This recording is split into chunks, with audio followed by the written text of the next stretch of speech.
our friend Chris Hummer, who is in San Antonio for the All-American Bowl, but he is so kindly joining us to talk about the transfer portal, which, of course, Chris, is your bread and butter.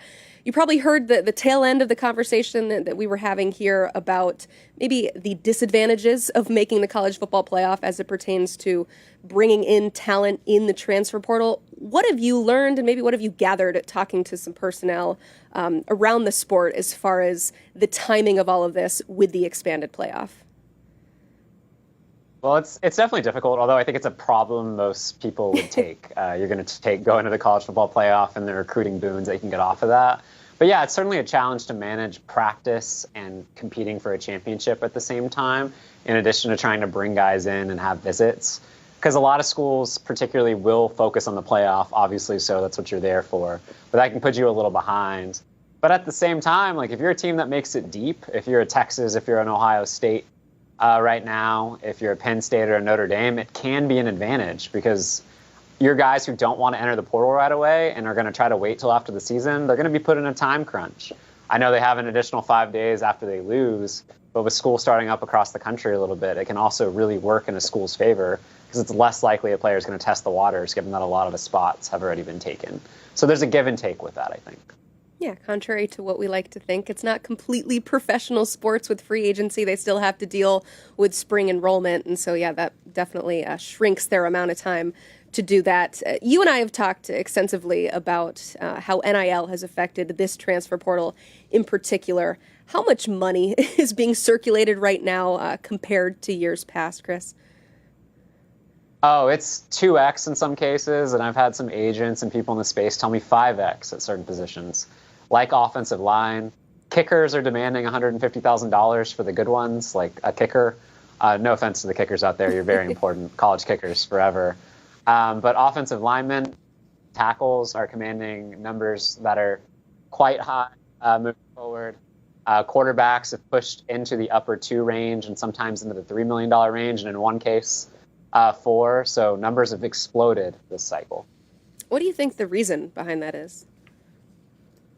It's 2 things happening at once. We're about to enter the revenue sharing era of college athletics. Schools are going to distribute $20.5 million to their athletes. A lot of schools will be putting $15 or $16 million towards football during that process. And that rev share agreement is happening at the same time as collectives. And right now you have collectives trying to spend all their cash at once ahead of the June deadline before a clearinghouse comes in and monitors their essentially spending, because there will be fair market value.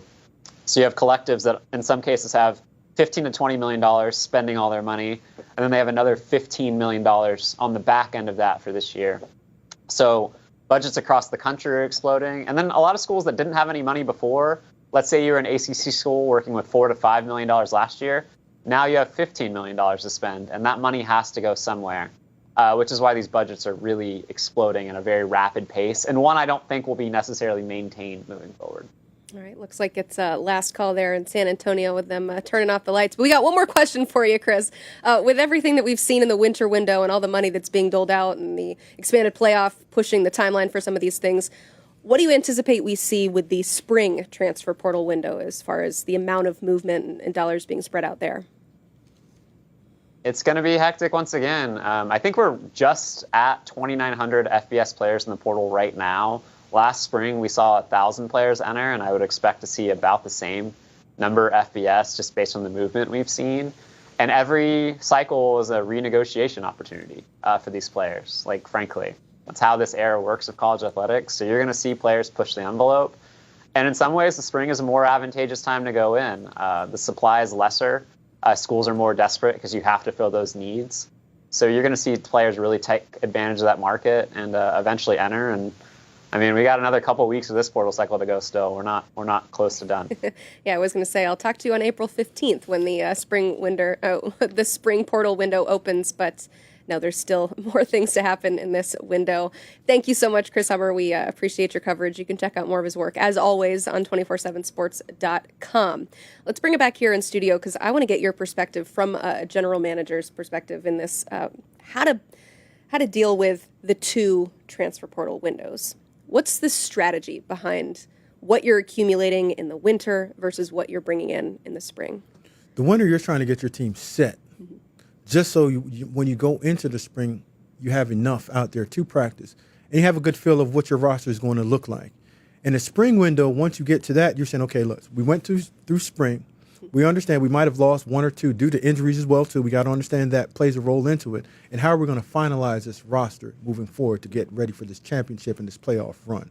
So December, you're setting your schedule. You're setting your team to make sure that you have enough, all the wants and the needs, and where you was weak at, you got stronger at, and where you're stronger, where your strengths at, you got stronger. But the spring window, you now need to use it as finalizing your roster to make that push, because there's no more coming.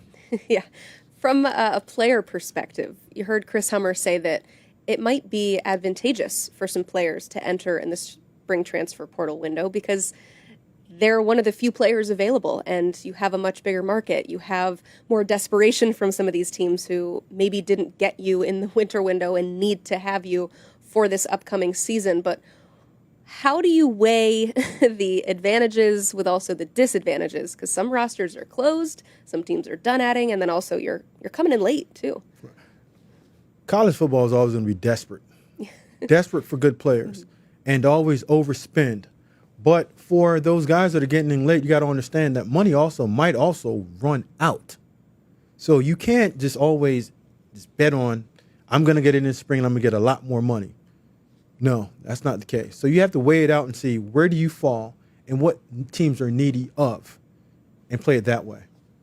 Is there a different or specific position group that you think, we'll see more of in the spring window just based on what we've seen so far? Always offensive and defensive line. Yeah. And for the simple fact, there's so many, but there aren't many that are really good. So backups are pushing to become starters. Threes are becoming backups. So the big guys, you can't find them because they don't fall on trees. It's like we're talking about running back. You shake a tree, they're out there. Yeah. You shake a tree and look for an offensive lineman. The offensive lineman is the tree. Yeah. So O-line, D-line is always going to be the ones that you're always looking for because you need more of.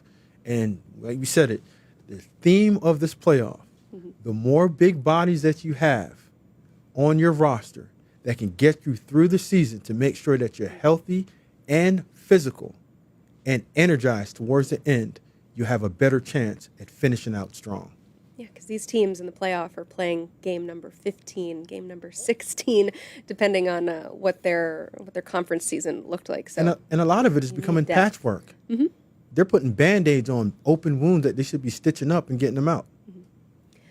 I want to know what you think about what Chris Hummer was saying about the money that's being distributed in NIL right now. He talked about the different circumstances with the rev share coming down the block and collectives trying to figure out what to do with the funding that they have. But we talked about this at the beginning of the show, how much a general manager's job has changed from a former general manager. Not that long ago, you were in this position, Smoke. What do you think about all the money that's being circulated? Different because I didn't have rev share. Yeah. And the collective was just coming into play. Very new. It's very new. So a lot of the collectives got to get back down to zero by the fiscal year. So that's why you see a lot of players being shot at these crazy numbers of having 25 and 15,000 in $2 and $3 million at the quarterback position, just because they have to spend that money. And if you don't spend the money, it runs out.